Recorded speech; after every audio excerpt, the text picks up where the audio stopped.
This audio presentation of I Am the Life by Murdo MacDonald Bayne is brought to you by audioenlightenment.com. Copyright 2013, all rights reserved. About the author, Murdo MacDonald Bayne, MC, PhD, DD. Born June 21, 1887 at Kenmore, Scotland. As a young lad, he had a very moving spiritual experience of seeing the Christ features and found afterwards he could see and hear what others normally did not. He learned more about his gifts when he grew up. In education, he entered the medical field for a time, married in 1913, and had 2 sons, who were born of the union. At the outset of World War I in 1914, he joined the Highland Light Infantry, and being a champion piper, he was made a pipe major. He relinquished his military commission in 1920, retaining the rank of lieutenant, was honored with the British War Medal, Victory Medal, and Military Cross. In the 1920s, he toured many countries lecturing and healing, and by early 1930 he founded the College of Universal Science in Manchester, England. At a séance in Edinburgh, MacDonald Bayne was told to go to South Africa. From there he was directed to India and Tibet, where he studied under living Tibetan masters, where he received the true enlightenment essential for the writing of The Higher Power You Can Use and I Am the Life, also author of Divine Healing of Mind and Body. In 1944 he began a center in South Africa, the Sanctuary of the Silent Healing Power, and continued his lectures twice weekly. Many of these were preserved on wire recordings and now available on CD. He gave 2 last memorable lectures at Caxton Hall, England, and unexpectedly passed away a few days later on February 26, 1955 in England. His writings, then as now, still have a powerful inspirational and healing influence on those who truly seek the truth. Preface.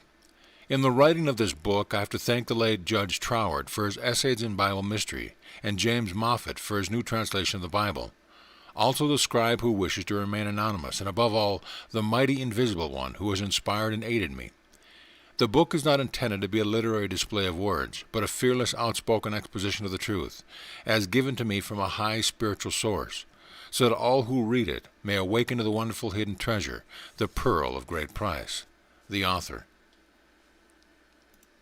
Forward. He who lives in truth is not afraid to proclaim the truth. He is strong. He is full of optimism. He looks for the bright side in all things. In the darkest corners he makes the sun shine. He walks through life with a smile. He sings a song of joy. His faith is in the Absolute who lives in and through him. He carries a message of hope and courage and loves of all. He gives help where and when it is needed. He helps others to help themselves. He is free from fear and worry, always forgiving, always tolerant. He is devoid of hate, envy, and malice. He radiates love to all the world and minds his own business and expects others to do the same. He goes joyfully through life. Things that drive others to despair and misery leave him in a calm, undisturbed state of mind. His peace comes from within. He is like the ocean, which receives all streams and rivers, yet the ocean's mighty calm is unmoved. Those who contact him feel his presence and receive encouragement.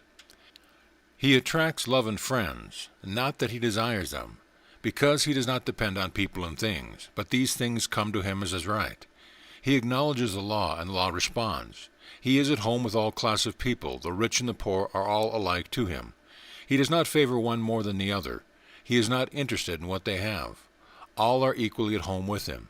He is welcome in all homes, and children cling to his hands and coat. He loves life, and life responds. Sinner and saint are the same to him. He sees the good in the sinner and does not look for the weakness in the saint. He knows that he himself is not without sin, and so he never casts the stone. The outcast recognizes him as a brother. The woman who has passed through the furnace of life trusts him. He gives of his love and wisdom and points the way to happiness. He heals the heart and relieves the troubled mind. God never holds his love from his most disobedient child, neither does he hold that love of God from his brother or sister. He neither pities nor condemns, because he knows all are conquerors if they will to conquer. He finds joy in his work.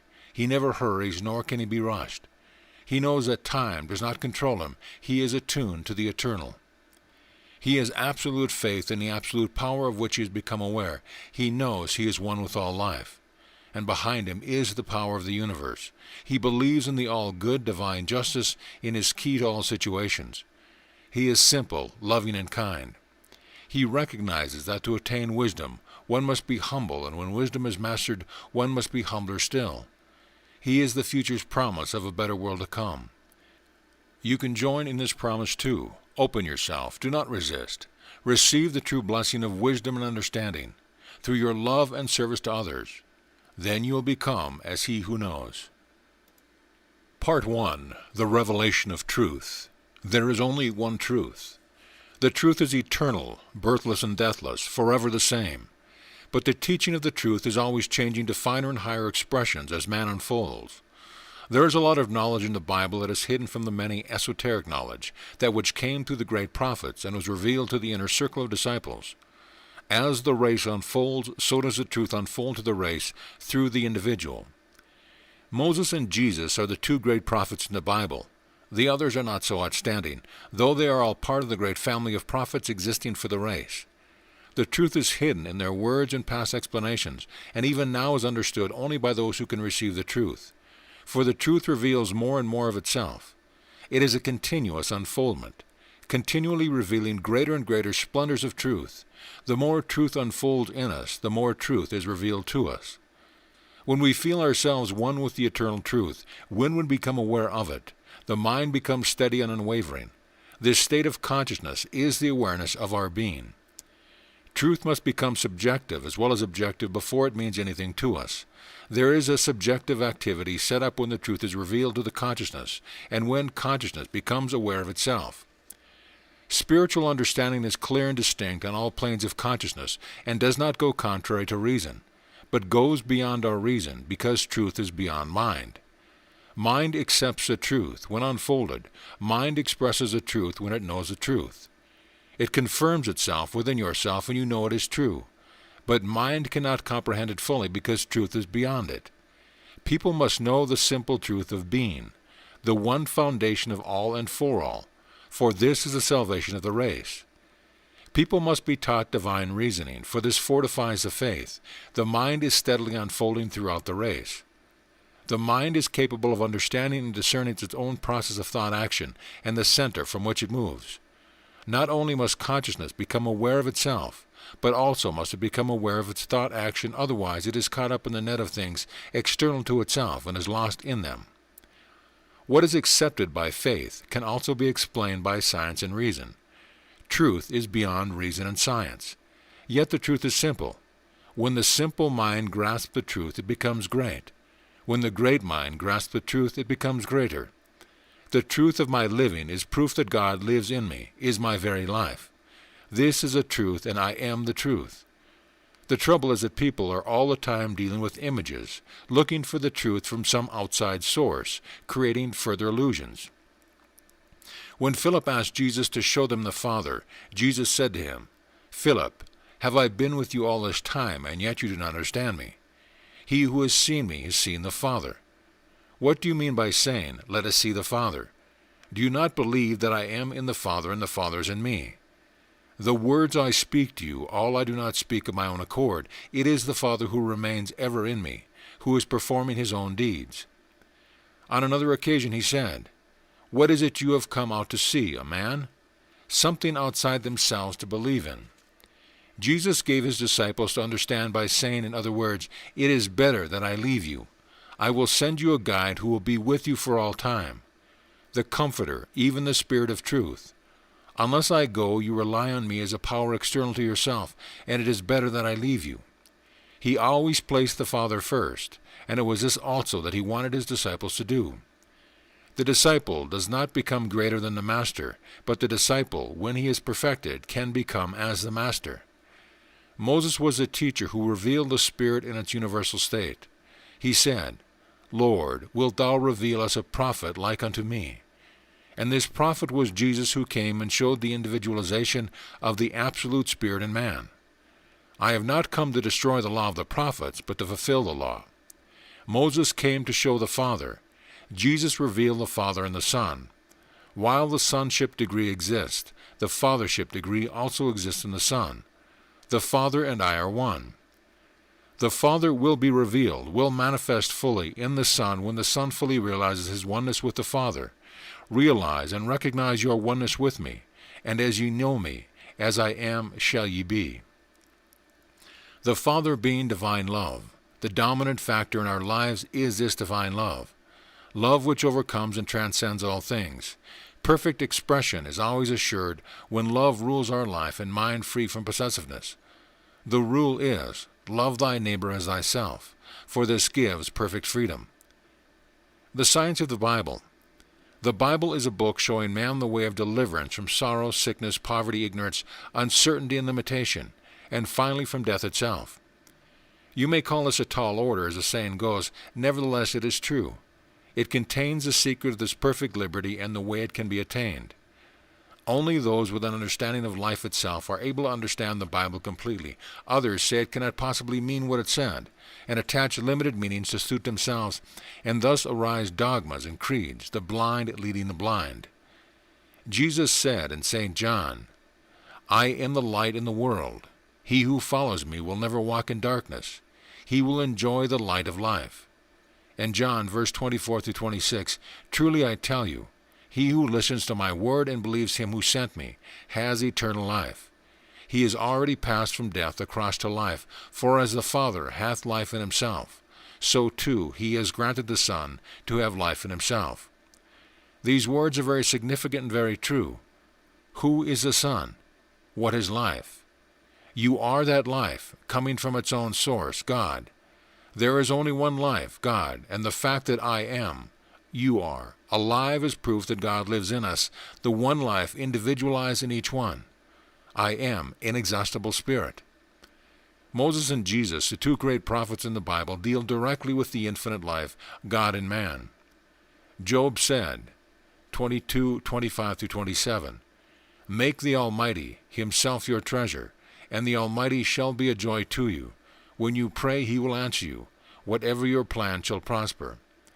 Read Job, and in it you will find a greater knowledge of the activity of man's mind than any other book.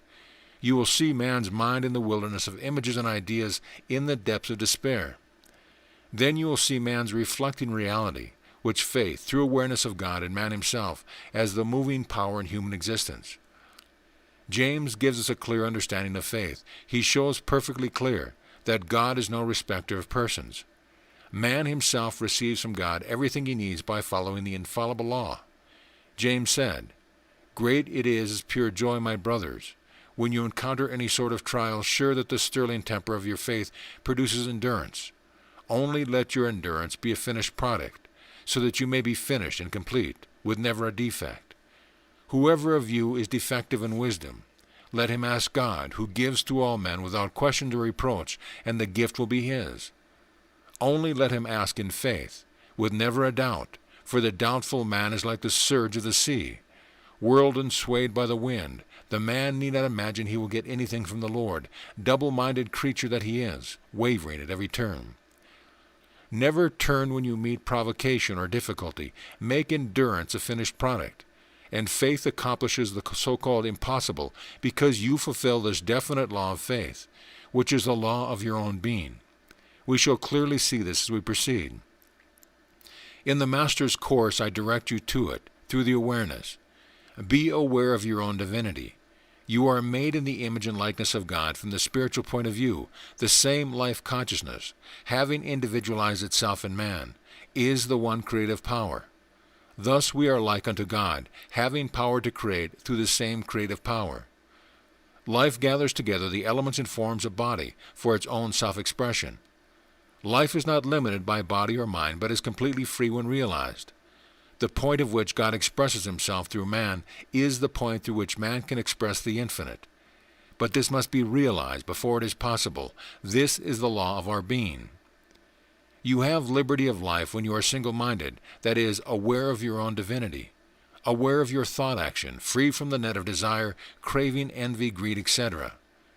What we intend to do is to read the Bible, realizing that Jesus and these other prophets meant what they said. The common idea is that it is impossible for these things to be true, and therefore people seek some other meaning for the word. Now the Bible is a book of inspiration and instruction. The instruction itself is of little value. It is the using of it that brings result. Jesus said, all depends on keeping my saying. In other words, accepting the information and acting on it. We are told that wonderful results are attained by the use of this special knowledge. The Bible, therefore, appeals to our reason, and we can speak of this as the science of the Bible. for the Bible is eminently scientific. Its scientific is not primarily physical, but spiritual and mental.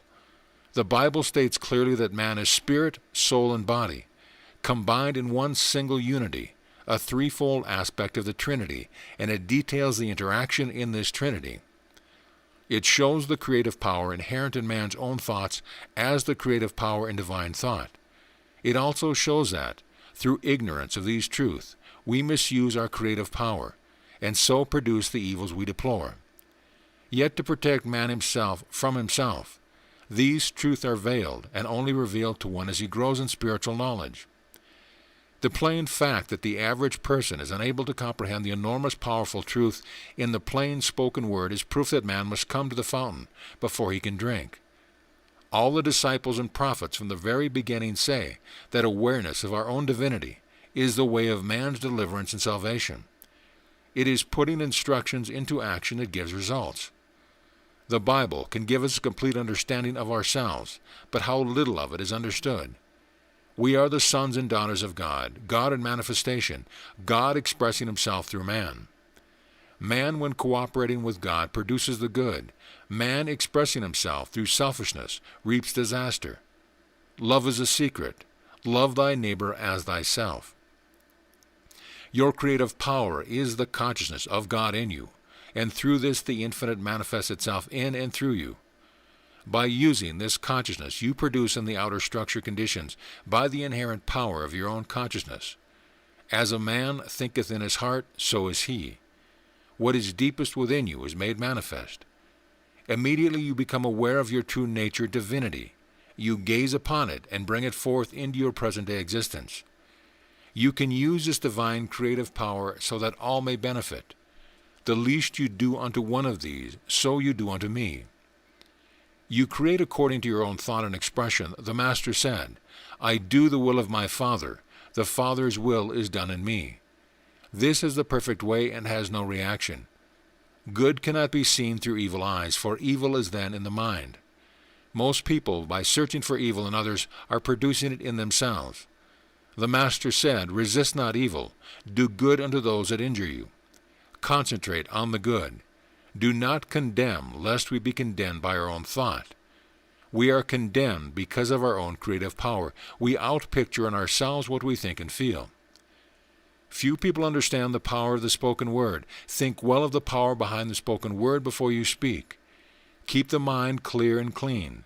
Know who and what you are, not mind or body, but spirit, infinite creative power individualized. And my word shall not return unto me void, but shall accomplish that which is sent forth to do.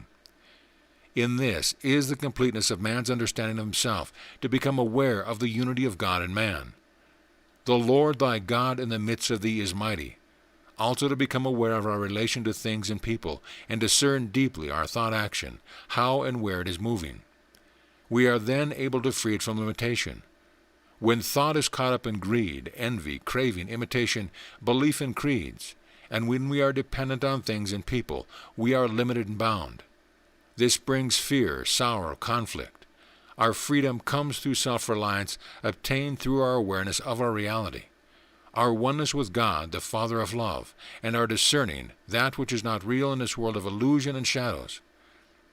In our relationship with people and things, we gain experience and begin to know ourselves if we can discern deeply our thought action and free it from greed, envy, craving dependence on people and things. If we do not become aware of our thought action and reaction, we are bound and freedom is impossible. Then we find only sorrow and fear and conflict because we are caught up in our desires and craving. Envy, jealousy, and emotions rule our thought. We are no longer free. The greatest seeking in the world today is for immortality. When you know you are immortal, this seeking and searching ceases. Some religious organizations claim that through them alone can immortality be obtained. This is the greatest fraud ever perpetrated upon the race.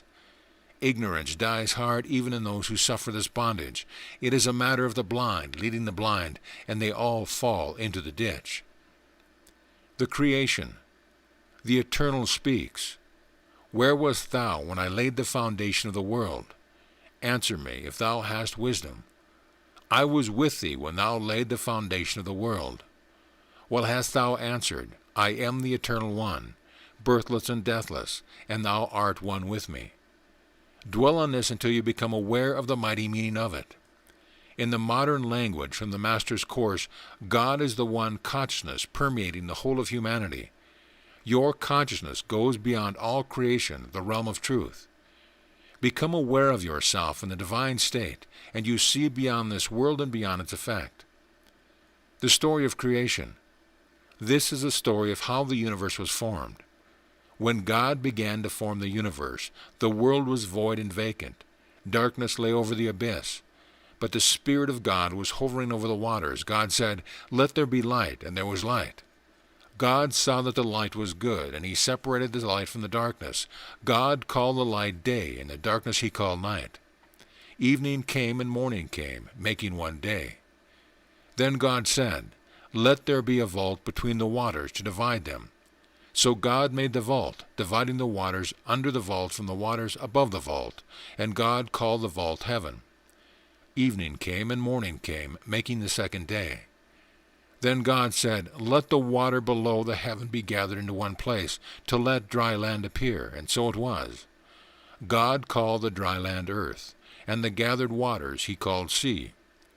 God saw that it was good, and God said, "Let the earth put out verdure, plants that bear seed, and trees, yielding fruit of every kind, fruit with seed in it." And so it was. The earth brought forth verdure, plants bearing seed of every kind, and trees yielding fruit of every kind, fruit with seed in it. God saw that it was good.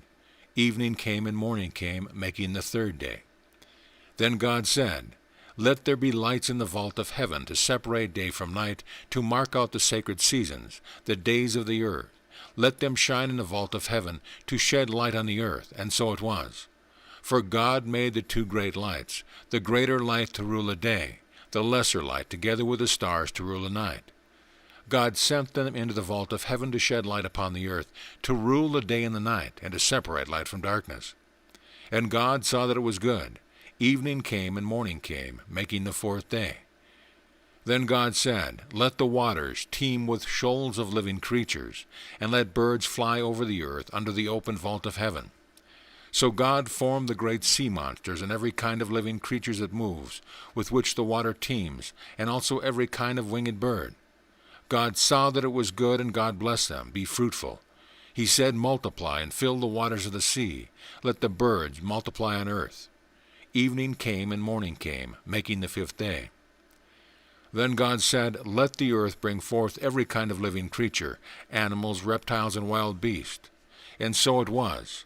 God made every kind of wild beast, every kind of animal, and every kind of reptile. And God saw that it was good. Then said God, "Let us make man in our own likeness, to resemble us, with mastery over the fish in the sea, the birds in the air, the animals, every beast of the earth, and every reptile that crawls on earth." So God formed man in his own likeness. In the likeness of God he formed him. Male and female he formed both. And God blessed them. God said to them, "Be fruitful, multiply, fill the earth and subdue it, mastering the fish in the sea, the birds of the air, and every living creature that crawls on earth." God also said, "See, I give you every plant that bears seed all over the earth, and every tree with seed in its fruit. Be that your food. To every wild beast on earth, to every bird of the air, and to every living creature that crawls on earth, I give all the green growth for food." And so it was. God saw all that he had made, and very good it was. Evening came and morning came, making the sixth day. Thus was the universe and its array all finished. In the beginning there was only God. I am the only one. I am the Lord thy God, and there is none other beside me. I am the one. I am the only one. Me out of me, the only one, all things have been created. This is the first fundamental law to take into consideration when reading the Bible. God said, "Let us make man in our own likeness, to resemble us, with mastery over the fish in the sea, the birds of the air, the animals, every wild beast on the earth, and every reptile that crawls on the earth."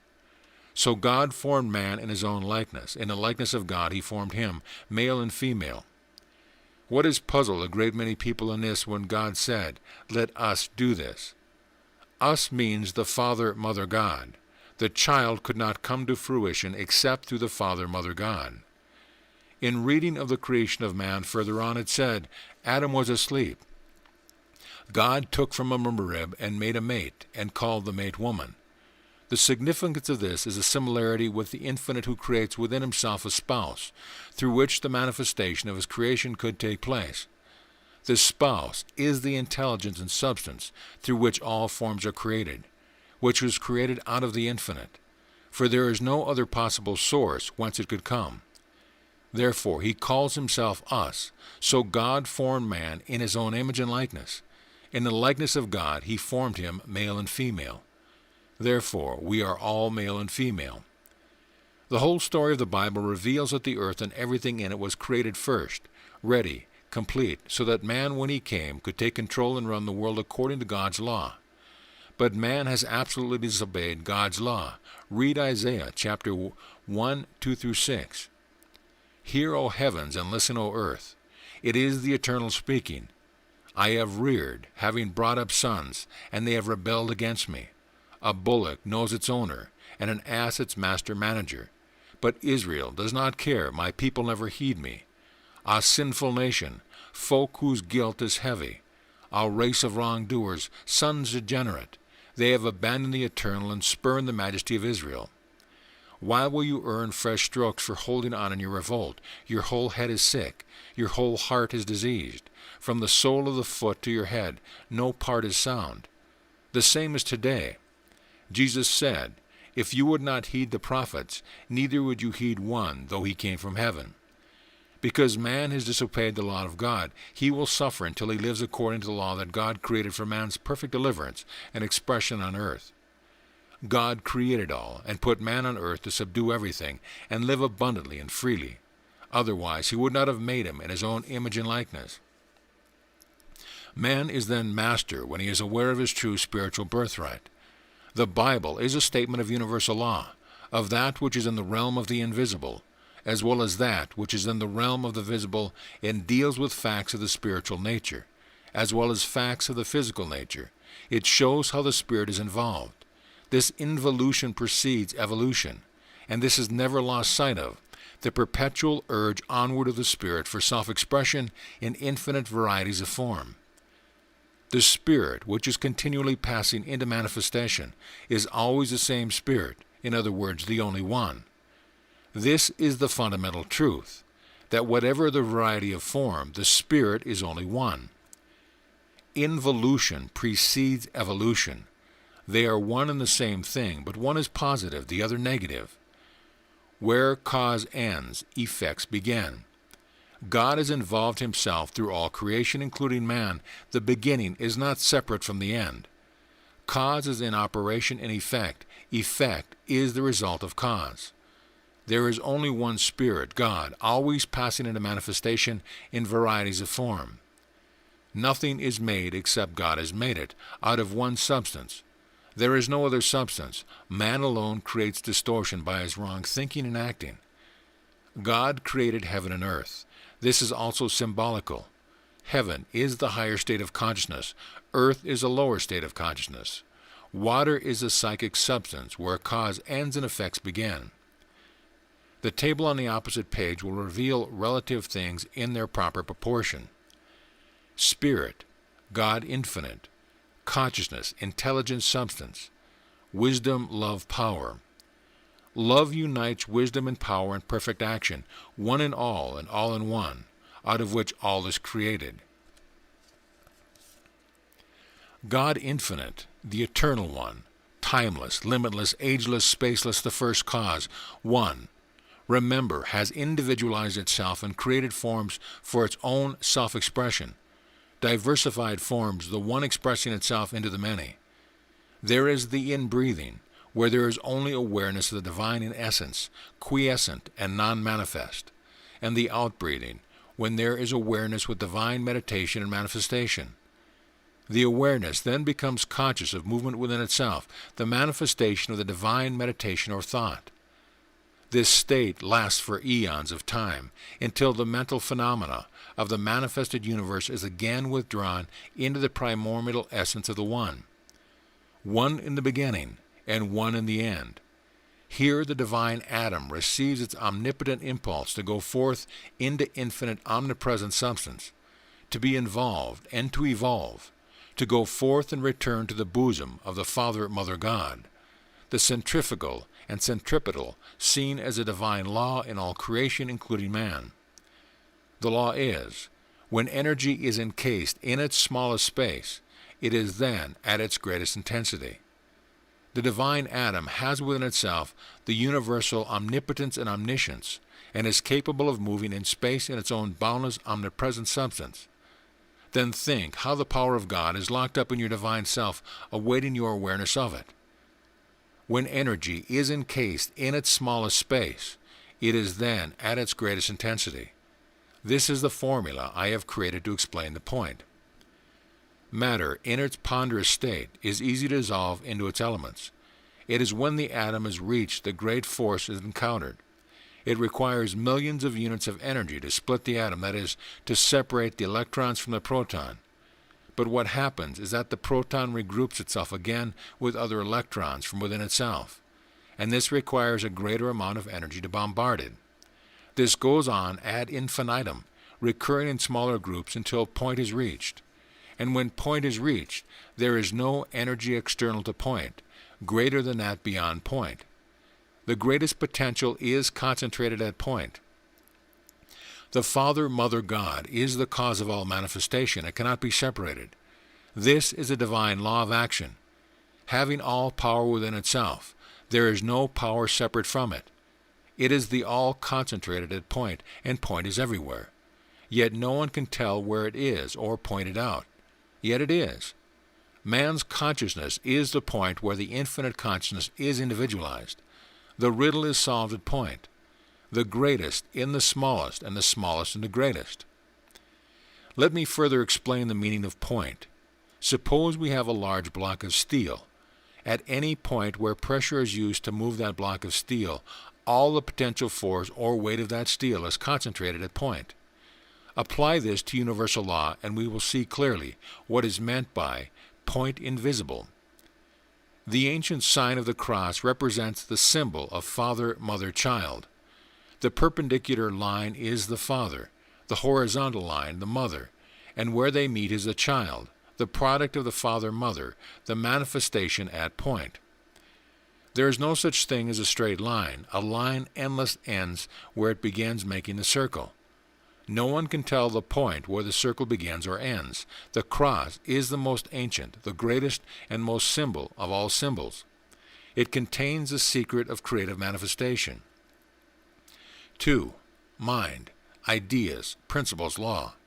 When the infinite expresses a law, it is first motion in mind, the divine idea, then a principle of law, and the law becomes the expression of that idea or principle. 3. Matter, including magnetism, essences, ethers, vapors, fluids, solids. There is only one basic substance out of which all things are made. The transmission of energy creates everything in the universe. Matter, viewed separately from energy, is nothing at all. When attacked by energy itself, it resolves into a substance of a higher vibration. Energy manifests first in the etheric, then in the aerified form, then in fluids and in solids. Essences, or magnetism, known as the psychic substances, water, is the medium through which mind or cause ends, and matter or effect begins, the medium of exchange from one to the other. Essences enable the ideas, principles, and laws of God to become manifest as we see them in matter. Essences are quiescent in nature and respond to the divine will. When the divine consciousness holds an idea, the intelligence completes it in detail, and it becomes manifest, through the essence in the invisible form as well as the visible. The outer is but the expression of the inner. The same law is inherent in our own being. Thus man is as he thinks he is, because the same law has individualized itself in man. The starified orbs come into existence through the essence of all planets and solar systems, which are born out of the first cause and live in it. All movement is relative to first cause and must remain so. The only truth is God infinite. All is relative to him. He remains the cause without a cause. He is the causeless, the nameless one. Out of the essence comes the etherealized substance from which solar systems are formed. It is God's own creative substance in which He creates the perfect expression and which remains perfect. Laws are the most ascendant modification of divine intelligence. Essences are the most ascended modification of matter, one coming down, the other rising, and here cause ends and effect begins. Any malformations in the forms are dissolved away on the external side of the essence. It is the purifying substance in which no imperfection can exist. The law of involution and evolution is the individualization and expression of infinite consciousness and intelligence in its own substance, out of which all is created. The ideas, principles, and laws expressed in the essence are slowed down in motion in the substance of the material universe, moving at its slowest vibration in solids. Ether atoms have the higher motion and are the basis of matter. Solids are just as much spirit, substance, as ethers, except ether is in a higher vibration and solids in a lower vibration. Solids, substance as we know it, is but ether modified, which has been acted upon the laws operating for the slowing down of ether, vapor and fluid into solids. The invisible becomes visible in all the planes of manifestation. We see infinite life expressing itself, not separate but one, individualizing itself by itself and through itself. Only the essence remains after the expression of the manifestation is complete. Form itself, having no power of its own, dissolves into nothingness, leaving only experience. God formed man in His own image and likeness. In this passage of Genesis, it is not the form or body that is spoken of, but the spirit, the creative power, the creative first cause that is behind all creation, the creator of all stars, suns, planets, and animated life and form in all planes, from the highest spiritual to the outer or the material universe. The creation of all forms and the whole world's consciousness relations is the result of the Spirit's one mode of action, and that is thought. I have in the past explained the process of the Spirit itself being 1. The Creator, 2. Creative thought or thinking, and 3. The thought or thinking manifest in form. The thinker creates a cause, and the cause must have an effect. For the purpose of the specific creation of heaven and earth, God has acted upon Himself. Thus God said it was good. Therefore the divine manifestation is perfect. Man must see it that way and make it a reality in his own existence. In your own particular body is the same magnetic substance which causes move and effect on the physical structure. The atoms in ether are effects, not causes. These atoms are the basis of form, from which all forms are made. The cause acts upon them, and effects are seen. There are invisible effects as well as visible. The essence is quiescent in nature and enables causes to be transferred to effects. Man is the individualization of the Father and Mother God. The Bible shows us this law through all its pages, that the oneness of the divine spirit and the creative power behind man's thought is one and the same. The Bible reveals that God is one, and man is made in the image and likeness of God. These statements are the foundation of the Bible, and all those statements flow logically from them. These statements of fact are the foundation of our being, and the strongest proof we have on which to base our present life and our future expectation. From the Master's instruction to the woman of Samaria, we know that God means spirit, not a spirit as stated in the Authorized Version, thus limiting the divine being with the limitation of the individuality. Spirit means all spirit in the universe. Therefore, from out of God comes all causation. Thus the beginning is not a time factor, but a cause factor, because God always was, had no beginning, but is the beginning of everything. In the Authorized Version, this A in God is a spirit has been inserted by theologians, possibly with the idea of enabling them to carry on their dogmas and creeds, or perhaps the truth had not yet dawned upon them. Jesus tells where they are wrong. He said, God is spirit, and His worshippers must worship Him in spirit and in reality. For these are the worshippers the Father desires. How can you worship Him in spirit? He is your very being. He is your very foundation. He is your very life. Your prayer is a continuous prayer of thanksgiving and joyful living with the divine love, always expressing itself through you to all. Now we come to the statements that God created heaven and earth. These words express the idea of things in their beginning, and as the Bible is an esoteric book, it uses the words as symbols. Otherwise, the Bible would have to explain mind and matter, and all the many manifold aspects of the same thing. And the Bible would then be 20 volumes instead of one. The beginning of everything is God, and from Him comes all creation. The beginning is not a time factor, but a cause factor. God always was. He has no beginning and no ending. Thought is the Spirit's one mode of action. All forms are the result of thought. Let your imagination be clear and clean. Let it be complete. Dwell in the deeper meaning of this, so that which you create shall be of the constructive nature and complete from the beginning. Know that you are the thinker. You think and create by thought. Let thought be as perfect as possible, so that it manifests accordingly. Your own divine power is the light behind the picture in your mind. Be ye perfect, as your Father in heaven is perfect. The only power thought has is the power you give it, for it is your own creation. When we rest in the eternal, we shall reveal His glory in and through us. 1. The Creator, the Thinker. 2. Thought, cause. 3. Form or manifestation, effect. These three are one. 1. Changing from cause to effect. Heaven means the higher spiritual state of man's consciousness, and earth means the lower state of the same consciousness. Jesus gave us the key to this when He said, "The kingdom of heaven is within you."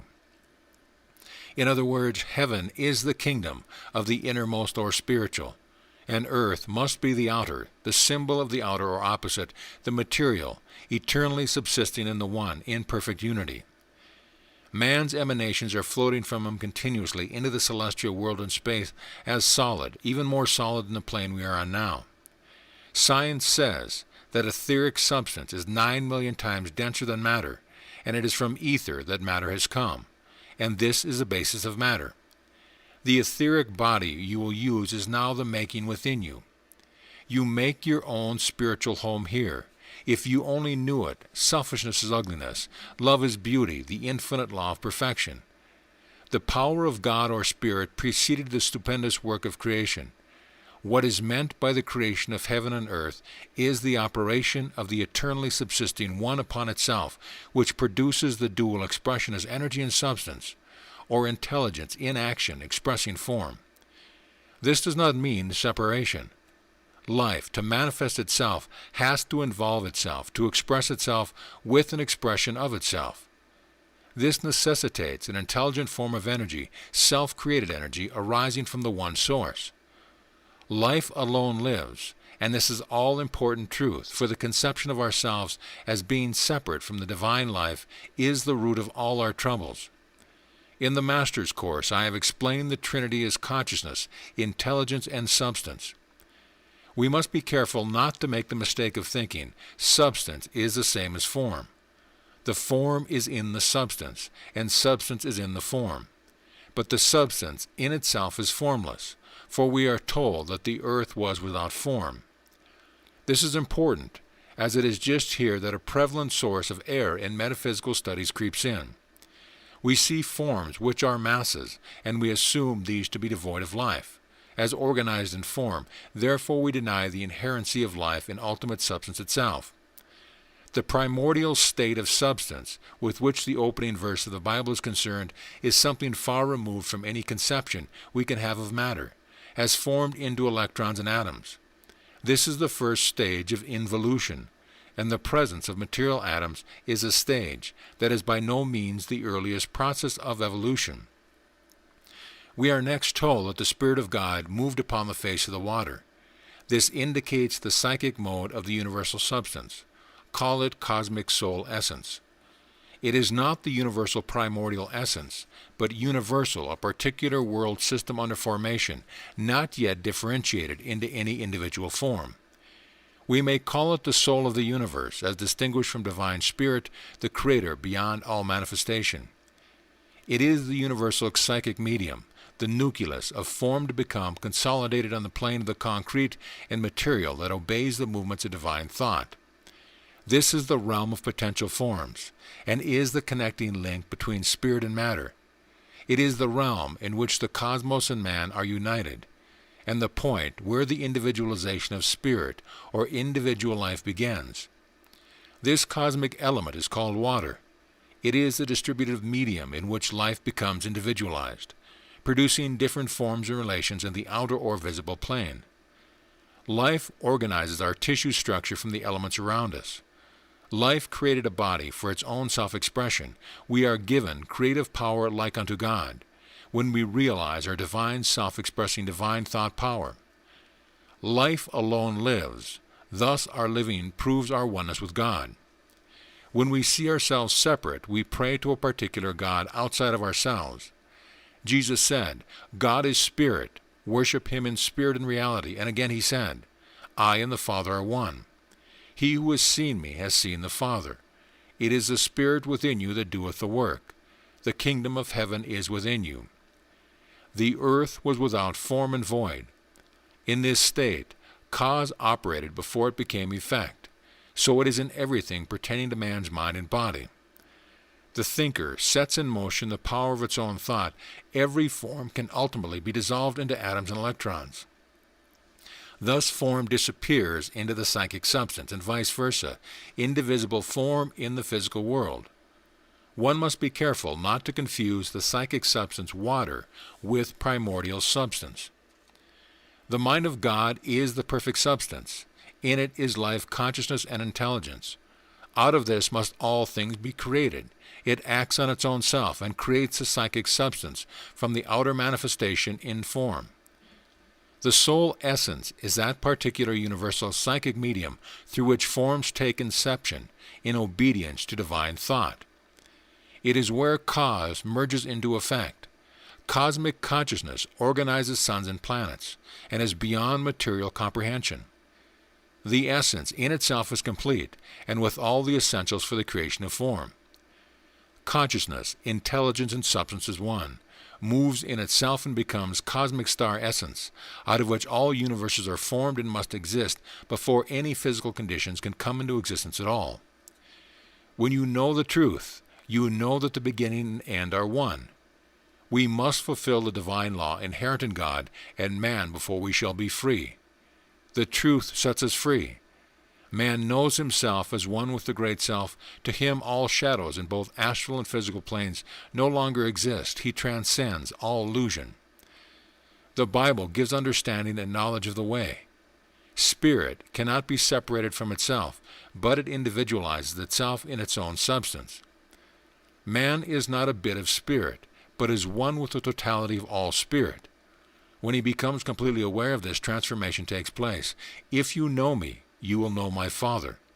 But if you do not know my Father, you do not know me, because you do not understand my words. Within yourself is a knowledge of the universe and all things in it. Know that it is, and let it come forth. I am pointing the way in which truth in you can be revealed to you, so that when you can accept, realize, and recognize it, it becomes the light of mankind. Your teacher is within you. He reveals himself whenever you open yourself to his inspired knowledge. These instructions are leading you to the greatest power you have, the Christ power. The Master, when instructing Nicodemus, pointed out that the new birth results from the interaction of spirit and water, especially emphasizing the fact that the flesh had no share in the operation. The flesh, the outer, had no significance of itself. The Master stressed the weakness of the flesh, the nothingness of it, and the essentialness of water. John said, Jesus said, Truly, truly, I tell you, no one can see God's realm unless he is born from above. Nicodemus said to him, How can a man be born when he is old? Can he enter his mother's womb again and be born? Jesus replied, Truly, truly, I tell you, unless one is born of water and spirit, he cannot enter God's realm. What is born of the flesh is flesh. What is born of the spirit is spirit. Do not wonder at my telling you, you must all be born from above. The wind blows where it will. You can hear its sound, but you never know where it has come from or where it goes. It is the same with everyone who is born of the Spirit.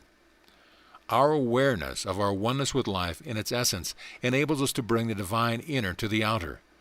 The outer has no power of its own. The action of the Spirit upon water is the action of an action principle upon a passive principle. Thus the material worked upon assumed a form which it did not possess before.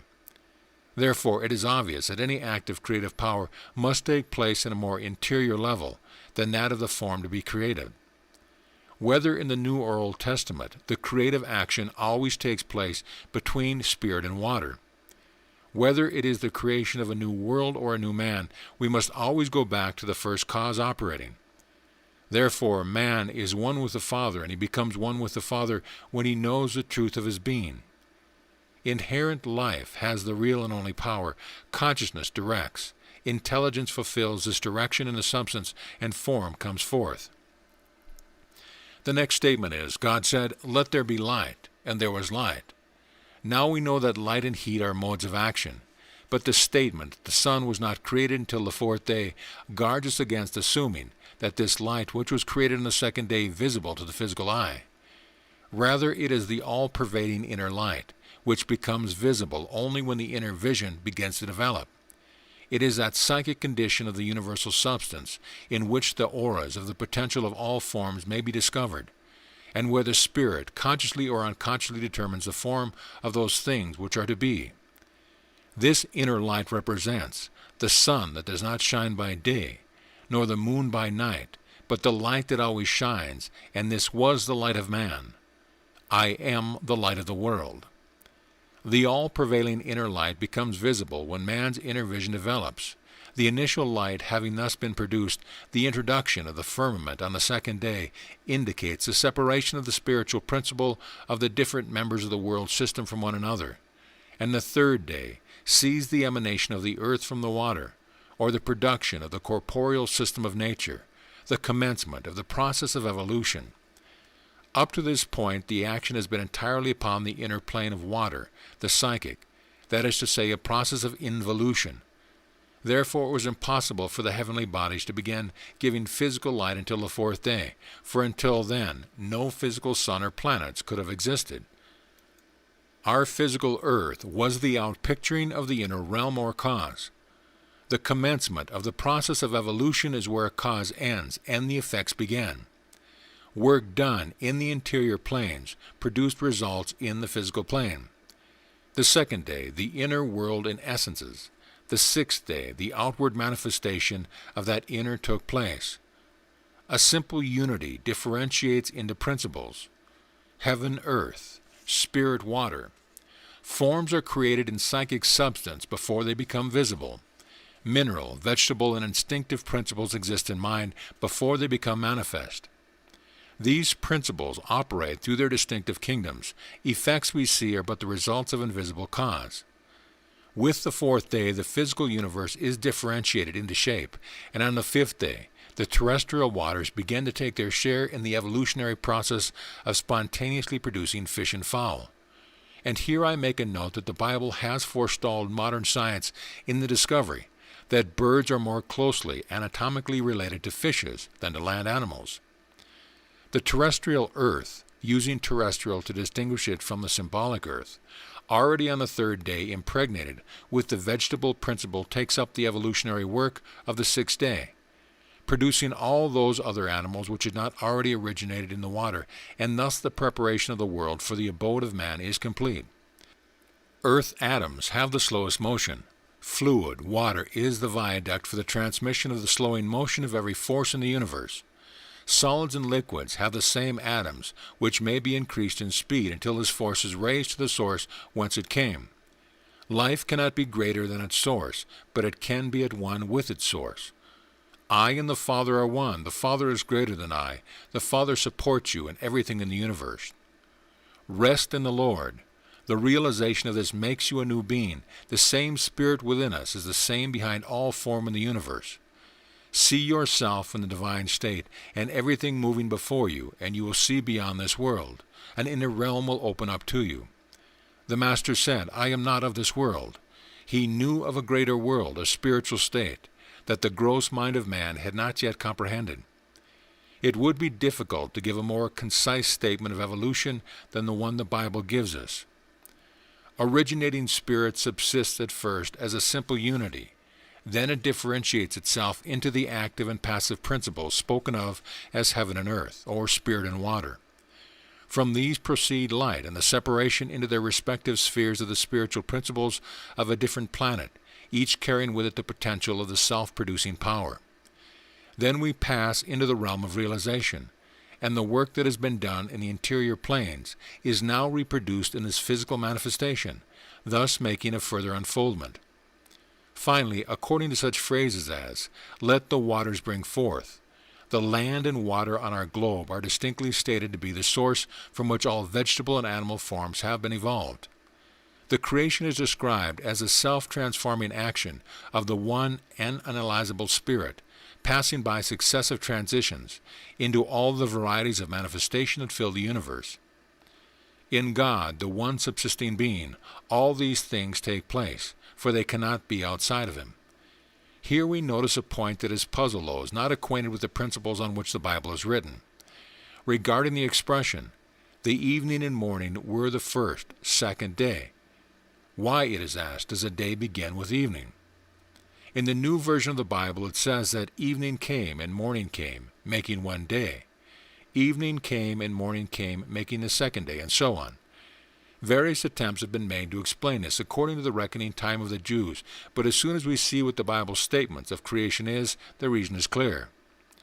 The second verse of the Bible tells us that the starting point was darkness, and the coming forth of light out of darkness cannot be stated in any other order than the dawning of morning from night. Creation starts from darkness. Dawn of the morning comes after night. It is the creating of something out of the void, which at the present moment had no form. It is the dawning of the Spirit into its own manifestation, out of the non-manifestation, and this happens at each stage of the evolutionary process. Night becomes day. This has taken millions of years. A night and a day means ages of time, each successive stage being a long period. Also there is nothing said of the remainder of each day, the morning, revealing the grand truth that when once a divine day opens it never descends into shades of night again. In the infinite there is no time. It is always morning, always light. Darkness disappears when light enters. This is the light of man. It can never be extinguished. It is the expression of infinite love, wisdom, and power that creates the perfect state in man. When mankind realizes this, the whole world will change. This perfect state can never cease, for it is our foundation, our salvation. Thus man makes it a reality in his own life here on earth, and then he will be in heaven, because heaven is a state of consciousness. Hell is also a state of consciousness, where man is reacting to his own negative creation. The source of our being is God, and once we become aware, we know who our Father is, and become aware of the great inner light. For there is no darkness in the divine light that shineth in man. Man lighteth his own consciousness by the awareness of his God consciousness or Christ consciousness. The man himself can for a time, by his own thought, create his own prison walls, according to his own concepts. So is he limited. Even the greatest concept is limitation.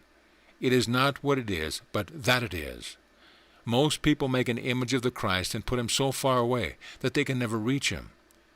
The spiritual sun is always climbing higher and higher, but never passes the zenith or commences to decline. This is the wondrous, glorious truth that, when once God begins to work, that work never ceases, but will go on expanding into more and more radiant forms of beauty, because it is the expression of the infinite, which is in itself love, wisdom, and power, eternal, spaceless, deathless, and birthless. These days of creation are still in their prime, and the germs of the new heaven and the new earth, the Bible promises, are already maturing in the heavens and earth, that are now only waiting, as St. Paul said, for the manifestation of the sons of God to follow up the principle of evolution, to still further expansion into the glory that shall be revealed. Man's true spiritual evolution commences when he realizes the truth of his own being, first in the individual, then in the race. Man is no exception to the law of evolution, for he is included in the great whole. First we are told of the creation in the realm of the invisible and psychic, that is to say, the process of involution, and afterwards we are told of the creation on the plane of the concrete and material. This is the process of evolution. Since involution is the cause of evolution, evolution is the effect. Cause and effect are one, as I've already stated. Cause invisible, effect visible. The Bible observes this order both in the account of the creation of the world and that of man. The new heaven and the new earth will reveal itself, and the old will pass away as the individual realizes his true spiritual state. Then the physical disappears and the spiritual will be revealed. As man becomes aware of his own divinity, he from that point becomes his own evolution. The only evolution of man is the expression from within by the creative power which, in the first place, created man and remains in his creation. Creation on the plane of the concrete or material is the effect of the invisible cause in the psychic material. Man's physical body, we are told, is formed from the earth, being a combination of the same material elements as all other concrete forms. Thus man has a physical body serving as a starting point for the further advance which is now to be made on the plane of the mind and spirit. The principle of evolution is never departed from, but its further action now includes the intelligent cooperation of the involving individuality itself as a necessary factor in the work. The man Adam is the earth man, the body. Flesh has no power. It does not limit the spiritual man, except when man believeth he is but flesh, and this is but an illusion. If the whole world could comprehend this truth, the whole world would be made new. It will come, but man, by disobeying the law of his own being, is the creator of all the suffering throughout his own world. He is caught up in the effects and now lives in or reacts to the world of illusion created by himself. The development of the animal man is the spontaneous operation of nature, but the development of the mental and spiritual man can result only from his own recognition of the law of the self-expression of spirit as operating in himself. It is therefore for the setting forth of man's power to use this law that the Bible was written, and accordingly the great fact on which it seeks to rivet our attention is in its first utterance regarding man, that he is made in the image and likeness of God. A very little reflection will show us that this likeness cannot be the outward form, for the universal spirit in which all things subsist cannot be limited in shape. It is the principle permeating all things, as this innermost life and substance and vivifying energy. And of it the Bible tells us that in the beginning there was nothing else. In the beginning there was God. What a truth when realized! Now the one and only conception we can have of this universal life principle is that of creative power, producing infinitely varied expression of itself by itself, through thought expression. Man must develop intelligent cooperation with the creative power within himself. Evolution is in the hands of man himself, and man alone can move this great evolutionary force and become as the Father knows him, his own Son, the Son of God. I shall know as I am known. The Master's parable about the prodigal son shows the son's indulgence, his repentance, and his regaining of himself, his true spiritual state. He spends his inheritance, suffers trials and tribulation. He comes back. He says to himself, "The servants are all clothed and have plenty of food. I will go to my father. At least I can be a servant." Immediately he turned. The father knew and went to meet him, and put his arms around his neck and kissed him, and clothed him with the best robes, gathered together his friends, and killed the fatted calf and had a feast, showing that the Father's divine love endureth forever, and holdeth nothing against even the greatest sinner when he returneth to the Father. The Master described the other brother who, thinking himself to be in the fold, was envious of his brother coming back into the household. He heard music and rejoicing, and because his brother had returned, he was annoyed and would not go in. He remonstrated with his father and complained that he could not even get a kid to make merry with his friends, and the father said, "Why, son, all that is mine is thine. Here is the completeness. We must know that all that is God's is ours." These are the Master's words, and show definitely the extraordinary and wonderful love and compassion of the Father. We have a Father so wonderfully perfect, who gives to all without reproach. The happiest person is he who knows that he can always be the prodigal son, because the Father never turns away anyone who approaches him in humbleness and simplicity. Intellectual pride is death. Blessed are the meek, for they shall inherit the earth. There is more virtue in the prodigal son than in one whose heart is so filled with religion and idolatry, where there is no room for love, and whose mind is so filled with images that there is no room for truth. The Bible is written to help man to see the great law that he is made in the image and likeness of God. This is the first statement, and from the statement all other things follow naturally and in sequence. Moses revealed the truth in the burning bush. Then Jesus said, I have not come to destroy the law, but to fulfill the law, and to show man his own divinity. Why stone me when I say I am the Son of God? Do not your scriptures say that ye are the sons of God? The universal Spirit cannot be limited by form. It vivifies in all things. I and the Father are one. This is a truth that sets us free when it is completely recognized. I am the life, unfettered and undifferentiated, one with the whole. I am not separated from the whole, but an expression of it. Life alone has consciousness. I prove God by proving myself. Consciousness and intelligence is the active power. Consciousness directs, intelligence fulfills the direction, and form appears in the substance. This mode of thought and expression of the infinite must be the same to the individual, and is particularly a subconscious activity when we understand the action of thought. The likeness, therefore, between God and man is a likeness of creative power, for this creative power has reproduced itself in the individual man. And as we go through the Bible, it reflects on this one fundamental fact. The Master said, I and the Father are one.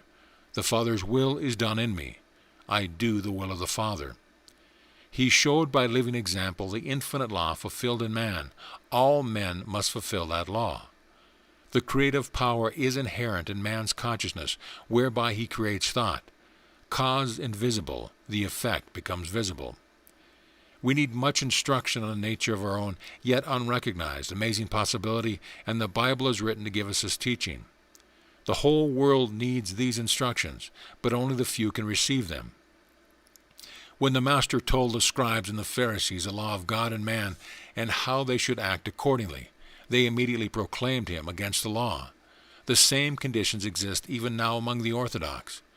If Christ came this very moment, he could not reveal himself, because the world would imprison, stone, and crucify him again. Those who understand my words are the leaven, who will see their duty and their work of service in this world is for the race. For man can redeem himself only through the Christ within himself. It is not reading or listening to the Word, but the acting out of the Word. A little consideration of the evolutionary process will show us that, since there is no other source from which it can proceed, the individual life consciousness, which is the essential entity that we call man, can be no other than a concentration of the universal life consciousness into individual consciousness. Man's mind is therefore a miniature reproduction of the divine mind, just as fire has the same igneous quality, whether large or small. So it is a divine mind, as in man's mind. So it is on this fact that the Bible would fix our attention from the first to the last, knowing that if the interior realm of causation be maintained in a harmonious order, the external realm of effects is certain to exhibit corresponding health, happiness, and beauty. According to the internal expression within yourself, so shall the external be. Man then puts his trust in God and cooperates with God in his perfect expression, for the divine design is always within. It is so plain, but how few understand it. Further, the human mind being the exact image and likeness of the divine mind, then its creative power must be equally unlimited. Its mode is different, being directed to the individual, but its quality is the same. And this becomes evident if we reflect that it is not possible to set any limit to thought or consciousness. We cannot limit thought or consciousness. Only by creating conceptions of oneself can the individual self-limit himself. You are one with universal consciousness when, by using the instrument of faith, you realize no limitation. The only possible limitation is such as set by the limited concepts of the individual who thinks. And it is here that the difficulty comes in. Our thoughts must necessarily be limited by our conceptions or awareness. We cannot think of something that we cannot conceive, and therefore the more limited our conception, the more limited our thought, and its creation will be limited in a corresponding degree. It is for this reason that the ultimate purpose of all true instruction is to lead us into the divine light, where we shall see things beyond the range of any past experience, things that have not entered into the heart of man to conceive, revealings of the divine spirit, opening to us untold worlds of splendor, delight, and unending achievement. But in our early stages of development, when we are still surrounded by the mist of ignorance, this correspondence between the range of thought created and the range of our conception bring about the catastrophe of the fall, which will be studied in the next chapter. See beyond the range of your experience. In this way, there is a wonderful revealing. We must know ourselves one with infinite life, quietly allow the divine love, wisdom, and power to permeate our being. Read James again on faith.